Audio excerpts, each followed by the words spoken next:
It was Gordon Ramsay. We've established that. And it was Sunak doing the Cruyff turn. Kicking off this in-depth look, however, we're going to start with the Telegraph, Josh. Yeah, they got a couple of interesting stories. First one, briefly. Farage challenges Sunak to debate on immigration. And Nigel Farage, he says that if Mr Sunak refuses to debate him, it will prove that he can't stop the boats.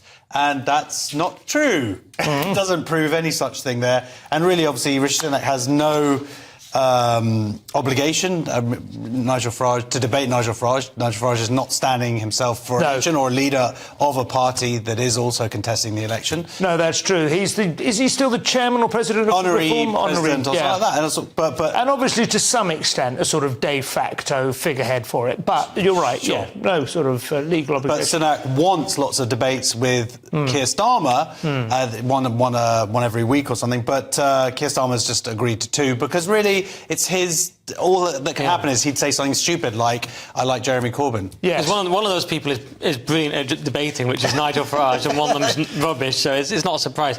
And, I mean, Farage is fairly. He's a great broadcaster. Obviously, he's got a real knack for simplifying, slowing down and sounding like he understands what's going on and he's got his ducks in a row, which is exactly what Starmer doesn't have, isn't it? Yeah, and he lets the guest speak. Just kidding. Sorry. just thought it'd be funny. No, Farage, he destroyed Nick Clegg in those debates, didn't he? Practically won Brexit on the spot. So, yeah, of course, Sunak would get spanked. As you said, there's no reason for him to debate Farage.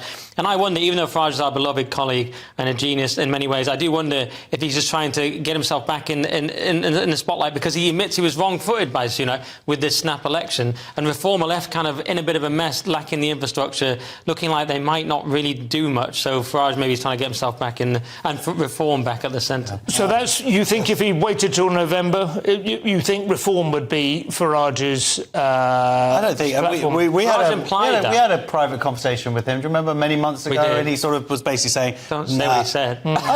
He said, "Nick, God, I love your eyes." No, he was like, "Look." He was very sort of non-committal about it all, and like whether it was worth going back into that day-to-day politics. I think that was the gist of what. But he did imply in a recently on GBNews that he was wrong-footed. In fact, he used that exact phrase, and he said that he wouldn't be ready to stand as a candidate. So there's an implication he might have stood. I'm not sure if he would have. No.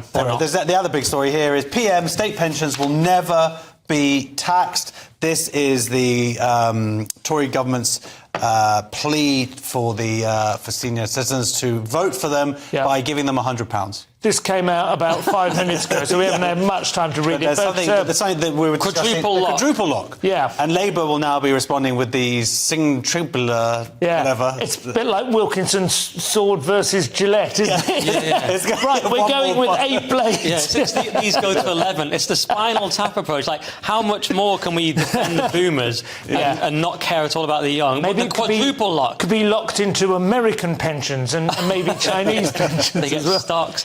Gold standard. Yeah. In case young people, weren't sure if the Tories didn't care about them at all, guess what? We're all about pensions, and you're going in the army. You know what I mean? It couldn't get much more of a up yours. You get a quadruple lock. You go and clean his go and wash his car. I mean, it does seem to be an extraordinary division in this regard because Labour, of course, are offering now the vote to 16-year-olds, whereas Tories are saying not only do you not get to vote, you don't even have your liberty. You're like, you may not survive. It's quite. I mean, it's good to see some clear blue water.